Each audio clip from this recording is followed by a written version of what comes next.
mocho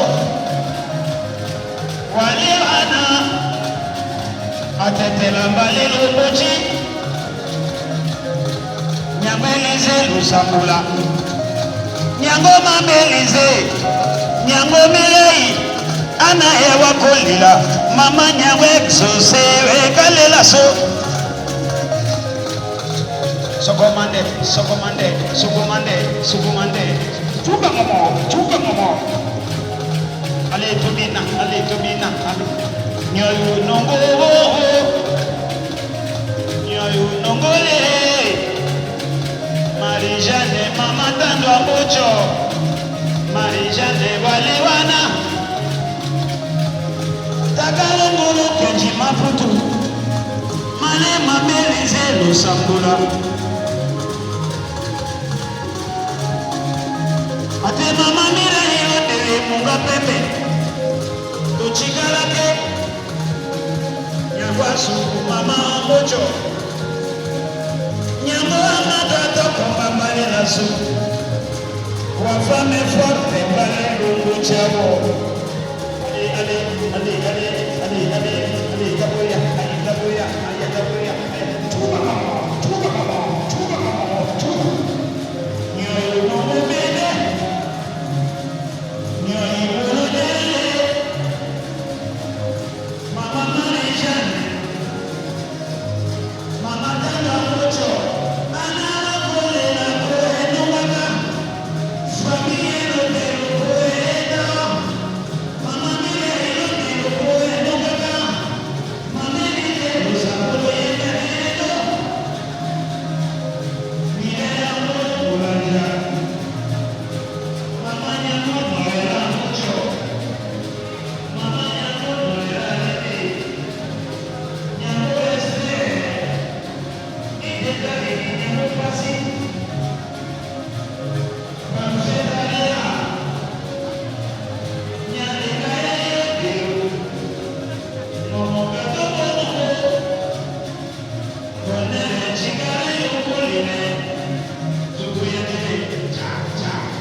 Mama kaso, mama Maria negele walewana, umochi wale tula oye olea, nasi mama, niwa kumbatape,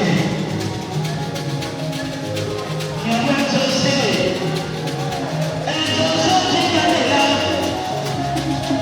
Noela chikandela, mama mire chikandela, mire itagolea. Jose Cabrera, Nyamba Solo, Kuba Salomoni, Nyamba Solo, Kuba Solo Chaso, Mochi Wale Kula Kula Wanane,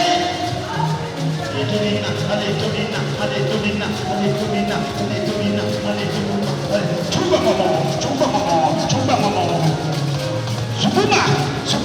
Sukuma,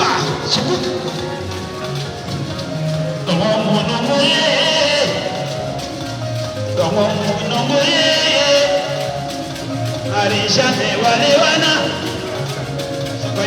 Sokoyande Itabuya Chuba mama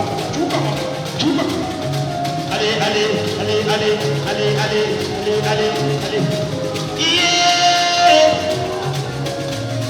Iye wale Mama Marijane Osokele mama kasoka nemo Mama mire imaka sukuma putu Anjole lumbo chande Mamelize lusamburo yendo seka yonila Bote fatalo yenda kama mamire ilo tanda Oni ngambolo kulaja Mire ngambolo kula solo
nyangwe tsose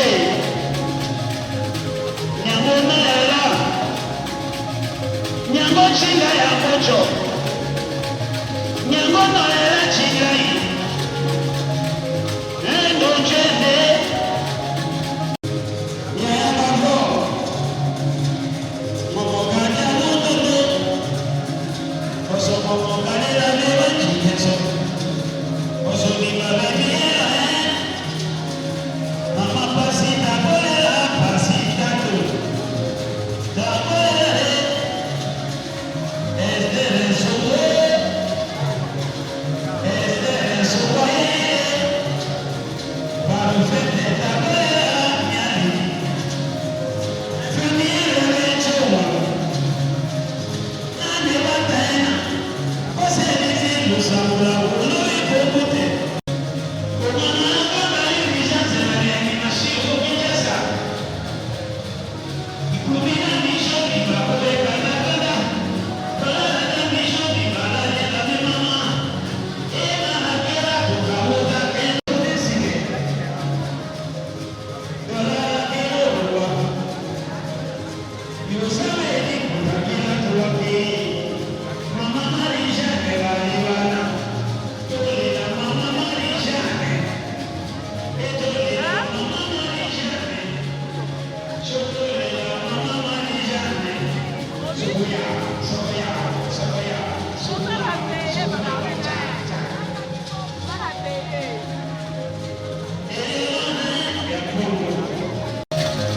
Mama Maria netando mucho yeho mama nyamba tsose oyenda naye naele kolomela takolela nyamunoela nyunokoye sukuyande usukuya usukuya usukuya mamire ilukoto takonyanga mama mire ilukoto takonyanga mama mire ilukoto takonyanga mama mire ilukoto alela mama mire ilukoto nene banana nene nela yeho wa mabalonela oye dibala bome nyangwaso oso deluda nyango mire ilukoto nyango elize lusangula nyango bonere tando momoka nyawo toto chuba momo sukuya sukuya sukuyande sukoyande sukumande sukuman cha cha cha otolota tomo monongore sukuya sukuya sukuya sukuya sukuya sukuya chuba momo allez Tobina allez Tobina allez Tobina allez Tobina allez merci beaucoup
circonstance oyo de partager encore une fois de plus parole du Seigneur. Bien-aimés dans le Seigneur, pour ceux qui ne me connaissent pas, moi je suis le prophète Franklin. Nazali moko yaba pasteur oyo vraiment na suka ba zalaki mingi na mama na Richard et na komisi nzambe mpona pasi ezala motema na nga nde na telemi awa nazokia eza facile mais lokola mosali ya nzambe je vais prêcher la parole pour la gloire du Seigneur. Avant la matin, je vais dire une chose. Il y a 2 semaines avant, par mon Seigneur, le roi de maman Marie-Charles, elle m'a appelé au téléphone. Abinanga y papa, nana posa te kuta na to solo. Nana makambo moko, na limito partager ensemble. Ce que j'ai aimé dans Katia Moisson, c'est une femme de foi. Elle a aimé son Dieu, Tina Souka. Mais le gars là, tout à l'heure, qui a mis ça, les ma séminaire, par-ci par-là, n'a pas beaucoup ma tête sur la naïe. Mais lorsque j'ai appris sa mort, ou témanagé par Souka, je me suis dit, Seigneur, ce qui n'a qu'un ami, mais n'a pas eu Kamakamaga et ça. Malheureusement, le Seigneur a décidé autrement et de glorifier nous pour nous. Amen. Nous devons partager ensemble la pensée de Gogoyoyo et Kosugabiso. Nous devons voir Ecclésiaste chapitre 7. Nous devons voir le verset 2.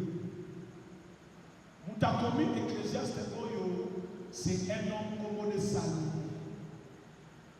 Salomon Zaki Mutapa Pambate. Ti le loto zolo bakoyo. Il y a un milliardaire au côté na se ya mabele oyo. Akokai na bosu Salomon Zaki na Wazaki. Bosu ya Salomon ele kaki ndelo. Donc on zaba pas bonaki na vie ya Salomon. Il y a Salomon, pardon, et les gars qui déroulent. Mukanda Bible solo la même que Bilama Yamana Misalane, les gars qui flairent la kitoko.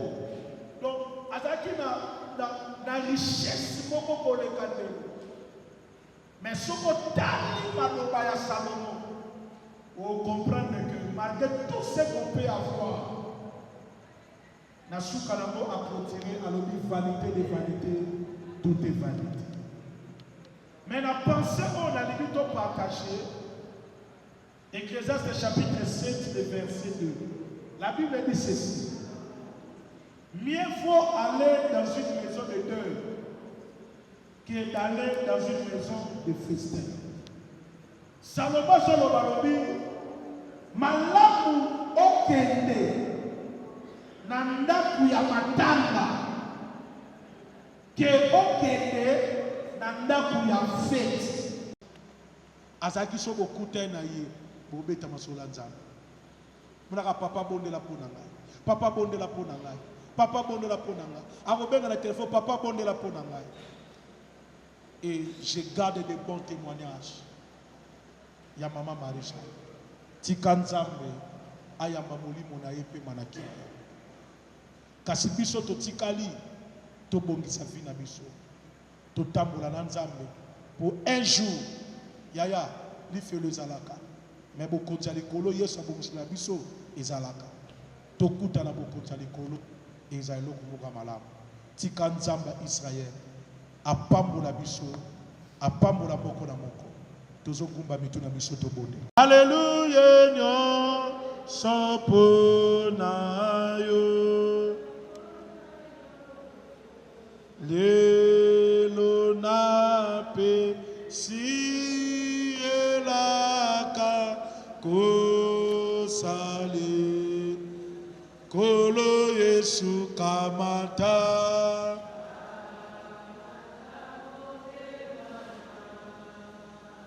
Alléluia. Ezali ya yo Yesu.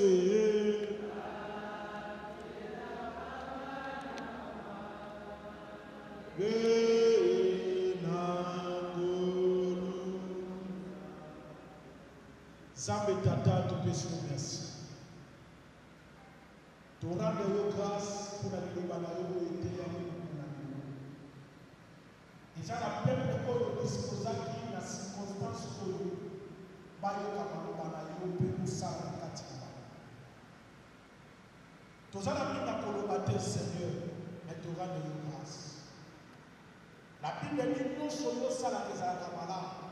Ate sali biso pasi ezalaka malamu. Pasi habité mon biso au père de maman Marie-Jeanne. Tika Seigneur au consoler. Libota mobimba. Au consoler biso nyonso tout osanga na kati siko. To bondeli yo molimo santu. Aussi babitema ya moko na moko. Oh nyonso azopema nanu. Azwa likambo ya cœur. Que lobi tout na yepe kozala. Sunga biso malgré ma faiblesse, mais tu vas kotambola malamu elongo na yo. Sunga biso malgré ma faiblesse, toyeba kokangama na yo seko na seko. Totiki programme mobimba na maboko na yo. Nyonso etambola malamu ndenge yo lingi. Kino mokolo lobi tokende kotika mama Marie-Jeanne na repos éternel. Pesa biso makasi to continuer ya kotambola na yo nzambe. Moment oyo ya consolation et fortifier moko na biso. Nous te bénissons notre Père au nom de Jésus-Christ nous avons ainsi prié. Puis ensemble te lobby. Amen. Que l'Éternel. Merci beaucoup, prophète. Pour le témoignage, enregistrement à m'écouter. C'est vrai que 2 personnes vont se manifester qui, mais l'émotion est assez grande. Maman Marie-Jeanne était la sœur de ma maman. Maman Marie-Jeanne azali muto abotami na famille ya munene. Et bino boza autour na biso boyebi combien ces dernières années n'ont pas été faciles parce que tozui baku ebele. Et eza pasi qu'à peine tozo esuku munene pour na maman Marie-Jeanne. Nga na yebi maman Marie-Jeanne naza mwana muke azala kovana na cité verte. Je me rappelle à l'époque Noëlla devait avoir 3 ou 4 ans. Naza esu vraiment na souvenir te. Et à chaque fois que je partais là-bas, ça me faisait plaisir na beti makoloti kuna pour na yebi que ton nozonga maman le qui a opesanga quelque chose. C'était quelqu'un de très gentil. C'est parmi mes tantes qui venaient me voir au bureau qui amusé nga mingi kosekisanga et aujourd'hui c'est une perte et une douleur immense. C'est vrai bon na bakiti ebele za peut-être polele lelo. La famille est tellement grande mais aujourd'hui to comme un cycle moko oyo nzambe a permettre que misu bazalate. Alors, moi, ce que je vais retenir de ma tante, c'est que c'est quelqu'un qui était toujours disponible. Elle me disait toujours, tu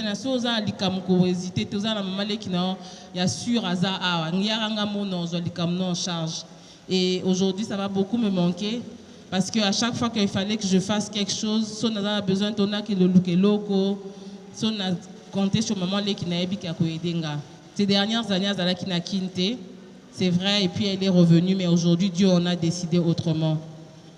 L'héritage que moi, je peux dire qu'on a aujourd'hui, c'est l'amour, nous les enfants, parce que mes parents n'habitent pas l'issue sur mingité, bazoti kabiso, et ce que je demande à Dieu, c'est que après sabiso makasi, toti kala vraiment unis et que l'amour puisse nous guider, afin que tous soutenir mes parents n'habitent comme il est très fragile à cause des coups de la vie. Donc ça, c'est mon témoignage par rapport à ma tante, que son âme repose en paix. C'est pas facile chaque fois de parler dans des circonstances pareilles, mais nous n'avons pas le choix et nous le faisons. Encore une fois, nous vous remercions tous d'être là Et merci de nous accompagner, de nous soutenir. Même après ces instants, ces événements, ne nous abandonnez pas. N'abandonnez pas la famille, n'abandonnez pas nos parents. Et nous-mêmes, nous serons là également pour eux. Merci beaucoup. Et la suite du programme, ça sera demain, déjà à 8h, la levée du corps. Et le programme va continuer ici à Sanef jusqu'à ce que nous allons aller la déposer, l'accompagner à sa dernière demeure. Nous compterons énormément sur votre ponctualité afin que nous puissions terminer cette cérémonie dans le temps. Et merci beaucoup, DJ Music. Baba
Apena na bimisa ke changa dola na.